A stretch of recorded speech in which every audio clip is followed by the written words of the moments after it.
पश्चिम महाराष्ट्रामध्ये टोल विरोधामध्ये आज काँग्रेस मैदानामध्ये उतरलेली आहे। पुण्यापासून कोल्हापूरपर्यंत असणाऱ्या टोल नाक्यांवरती काँग्रेसकडून आंदोलन करण्यात येत आहे। रस्ते सुस्थितीत नसतील तर टोल देणार नाही अशी भूमिका काँग्रेसने घेतलेली आहे।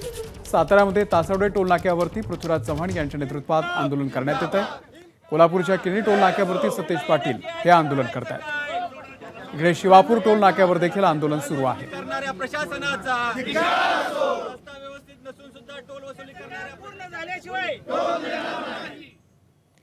इकडे साताऱ्यामध्ये पृथ्वीराज चव्हाण यांच्या नेतृत्वामध्ये आंदोलन करण्यात आलेलं आहे। त्यांची काय प्रतिक्रिया आहे आपण पाहूयात।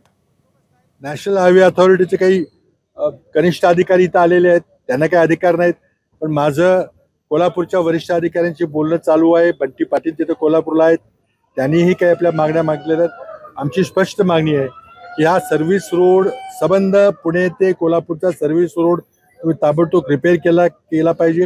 त्याच्या 2-3 ज्या काही लेन असतील त्या सुरळीतपणे चालल्या पाहिजेत, कारण मुख्य रस्त्यावर तुमचं काम चालू आहे आणि हे काम तुम्ही पुढच्या 7-8 दिवसामध्ये पूर्ण केलं पाहिजे। तोपर्यंत कुठलाही टोल घेता कामा नये किंवा तुम्ही टोल मध्ये मोठ्या प्रमाणात सूट दिली पाहिजे, याची चर्चा कोल्हापूरला चालू आहे। एबीपी माझा, उघडा डोळे बघा नीट।